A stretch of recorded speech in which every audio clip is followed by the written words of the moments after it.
One night outside Longfield, Massachusetts was all it took to never feel peace again. The little town is not too far from Thoreau's famed Walden, and curiosity drove me and some like-minded friends to make the trek one hot summer. It's a little place, and so secluded that you won't find it on most maps. We thought exposure to such pristine nature would prove enlightening. Simon, Will, and I checked into a cozy Longfield bed and breakfast that Sunday afternoon. Now, almost a decade later, Will is long since dead and Simon is comatose in a mental ward somewhere out in Connecticut. I'm the only one intact enough now to say what happened that warm, foggy evening. We stopped by a quaint bar at around 5 to taste the local drafts. We took our time flirting with the girls and singing the familiar songs that came on the jukebox. And when we were done, we decided to see what the nearby woods had to show us. We paid our tab, gathered our things, and made for the trees in the distance. Once in the thick of nature, we could feel the peacefulness all around us. The smell and the sound of pure, unmolested life everywhere was intoxicating. We hiked until it was dark.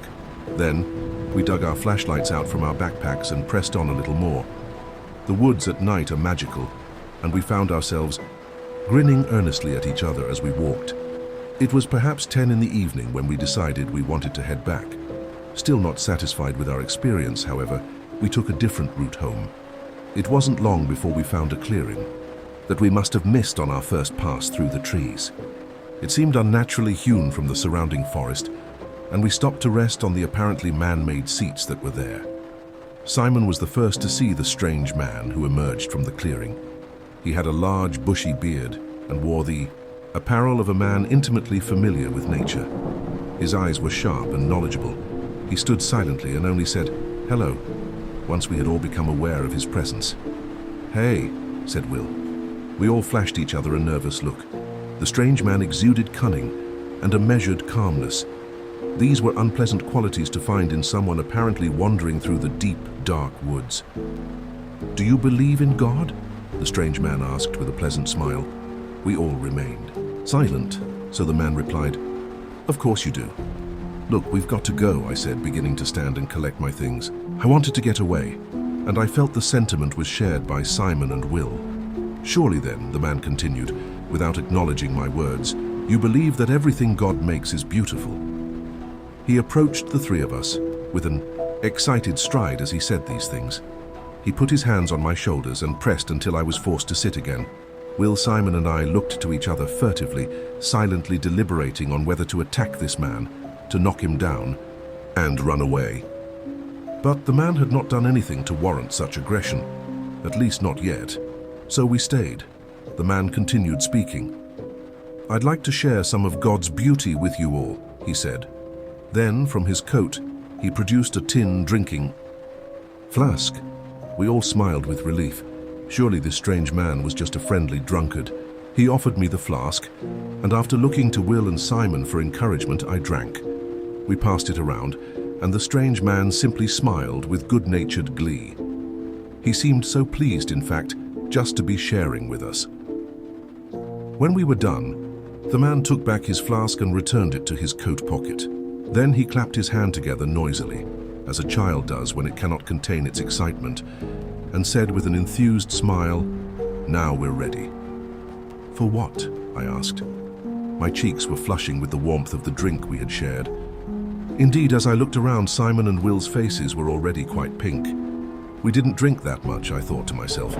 Why did we all seem so affected? The strange man cleared his throat and said, "We're ready, of course, to witness the beauty of God." He raised his voice until it was loud enough to produce a soft echo as he said it. With that, we became aware of a rustling in the nearby trees. What emerged were two bearded, scruffy men, not dissimilar in stance or dress from our stranger. In tow, they dragged a bound woman. The sudden horror struck the three of us in different ways. Simon stood as if preparing to fight, while Will seemed ready to sprint away into the woods. I simply cried, "What the hell is this?" The strange man smiled as the woman was brought closer. She wept pitifully, and we could hear her even through the cloth that was stuffed in her mouth.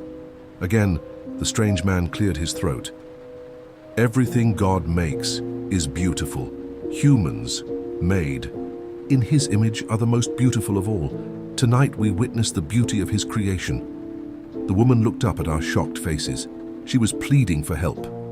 My instincts told me to take action, but I found my vision suddenly foggy and my other senses increasingly dulled. "What did we drink?" asked Simon. The strange man just smiled.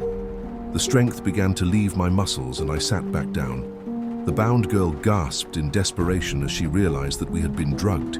We were all utterly powerless to stop whatever was about to happen. Simon collapsed back into his seat as I had. Will stayed standing, wavering on his feet and looking down at the bound woman. I suddenly became aware that I recognized the girl's face. She was in the bar earlier. I had sent a beer to her table, and she had smiled and waved at me when it arrived. She looked so lovely just a few hours ago. Now she just looked frightened. As the panic began to take root in my mind, I had to close my eyes to keep from vomiting. It was when the strange man drew a knife from his coat that Will tried to run for help. He did his best to sprint away, but his legs wobbled and he fell before reaching the trees that marked the boundaries of the clearing.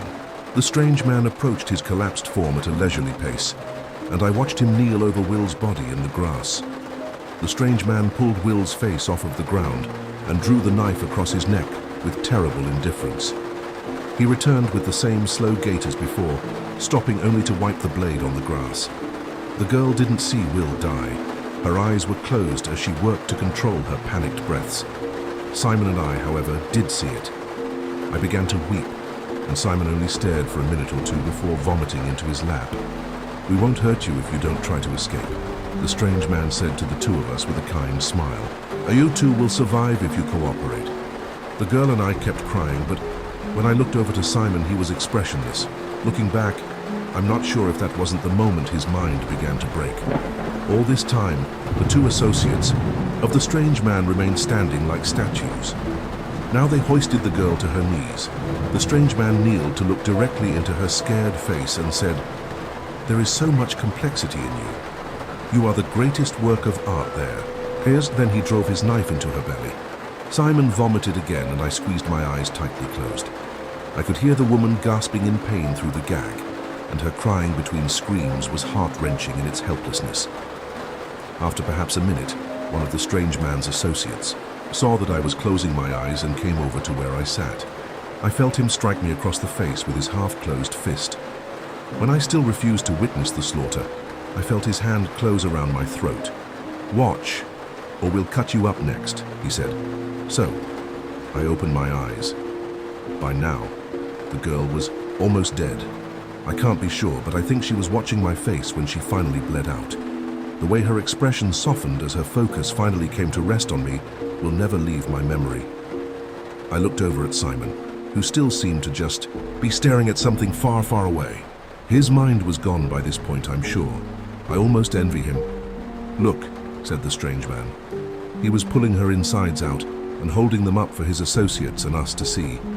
When he held her entrails close to my face, I could smell her viscera all around me. Finally, I puked.